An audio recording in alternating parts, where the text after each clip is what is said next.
Okay, so, all right, hi everybody. Welcome back to Genesis January. We are still going through the Bible. Oh, don't mind me, my joints are just cracking a little bit.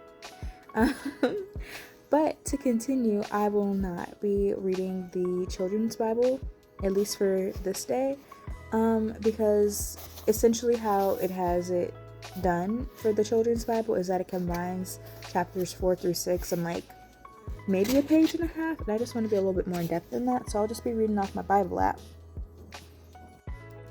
Alright, so not the Bible app, but instead I'll be reading from my laptop. There's a really cool site called the Bible Gateway. Shout out to them. They have it where the Bible is free. You only get a few ads, but you can choose all the books of the Bible. You can choose your translation. You can even choose your font size. You can have resources in like Hebrew and Greek, and like overall it's a really, really good resource. So I'll probably be using this more often just so I can help better understand the Bible myself. But it starts off, now Adam and I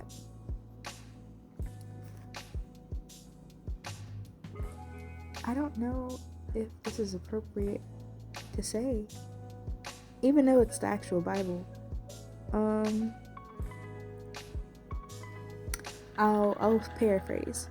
Now Adam and his wife Eve became pregnant. When she gave birth to Cain, she said, "With the Lord's help, I have produced a man." Later she gave birth to his brother and named him Abel. When they grew up, Abel became a shepherd, while Cain cultivated the ground.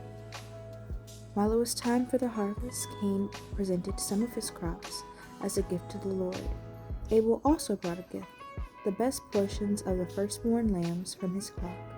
The Lord accepted Abel and his gift, but he did not accept Cain and his gift.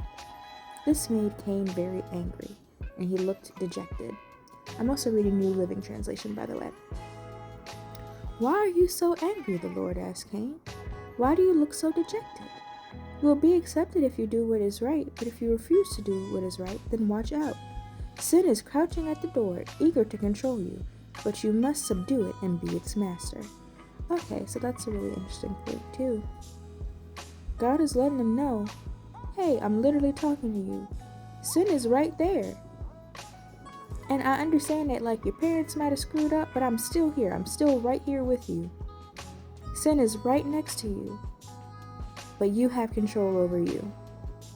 You can do it. So he's like kind of like being like, I believe in you. You can do it though. You can master the feelings that you're feeling. All right? But one day, Cain suggested to his brother, "Let's go out into the fields." And while they were in the field, Cain attacked his brother Abel and killed him. Afterward, the Lord asked Cain, "Where is your brother? Where is Abel?" "I don't know," Cain responded. See, okay, that's also the issue. Because at least when Adam and Eve messed up, they didn't lie. And then Cain, knowing what he did wrong, lied. Is his sin even greater then because of that? But God, of course, knows what's going on, so "I don't know," Cain responded. "Am I my brother's guardian?" But the Lord said, "What have you done? Listen, your brother's blood cries out to me from the ground." I also wonder, okay, I know I keep pausing over and over, but there are so many questions. So it says that his brother's blood cries out to him from the ground. I wonder if that's also a literal thing, because the Bible also describes and says that life is in the blood, and then that's also a reference with Christ too, because like his blood is what saved us. So I wonder like if that's actually a literal thing or a metaphor. But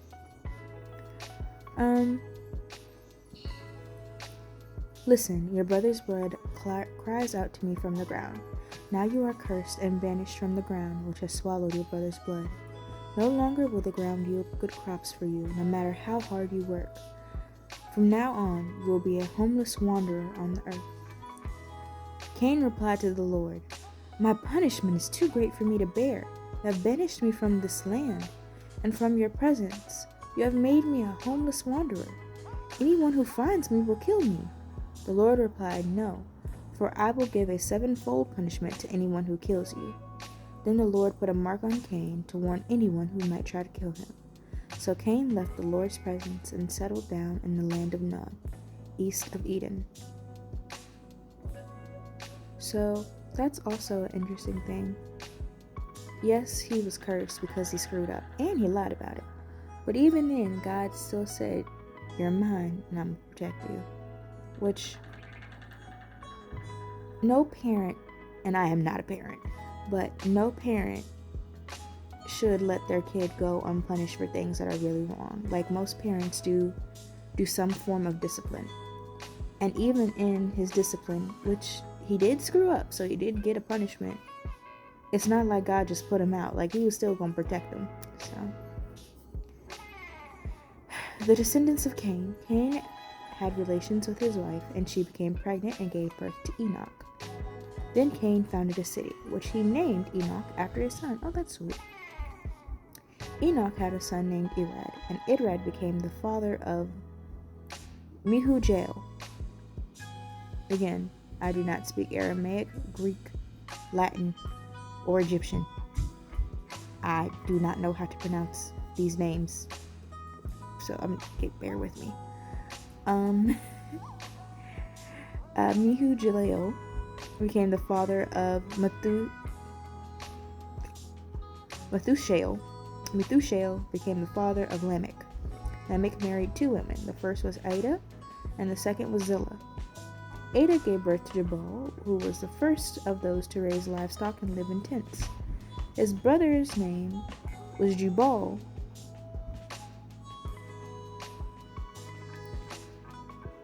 The first of all to play the harp and the flute.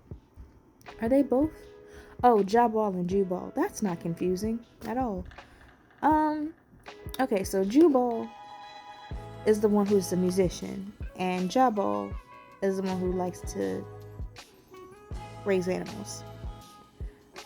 Lamech's other wife Zillah gave birth to a son named Tubal-Cain, and he became an expert on forging tools of bronze and iron.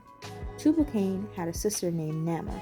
One day, Lamech said to his wives, "Ada and Zillah, hear my voice. Listen to me, you wives of Lamech. I have killed a man who attacked me, a young man who has wounded me. If someone who kills Cain is punished 7 times, then the one who kills me will be punished 70 times. 77 times. Oh my gosh. Goodness gracious. And then we also have the birth of Seth. So Adam and Eve gave birth to another son, and he named him Seth. For she said, "God has granted me another son in place of Abel, who Cain killed." And when Seth grew up, he had a son named Enosh. At that time, the first people began to worship the Lord by name. All right. So, good to see Seth. And I'm just going back to the... Wait, okay, I gotta reread the part where, again, we're still in the New Living Translation for Genesis 4. And it is verse 15. So the Lord... Okay. Nope. Wrong part. I'm just scrolling, trying to understand better. Okay. It is verse, I guess, 23 and 24. One day Lamech said to his wives, "Ada and Zillah, hear my voice. Listen to me, you wives of Lamech. Lamech. I have killed a man who attacked me, a young man who wounded me. If someone who kills Cain is punished 7 times, then one who kills me will be punished 77 times. Why is that? Please, if anyone understands the reason why, please help. Because why is the punishment that much greater? And even then, is it like a generational thing? Very confused. So, again, I'm just trying to get closer to God and understand things a little bit more. So anyone who has any knowledge and is willing to help me understand, please just, leave a comment. and help share and spread the gospel with someone else. Answer a question. Have a discussion. Thanks. And so concludes day 2.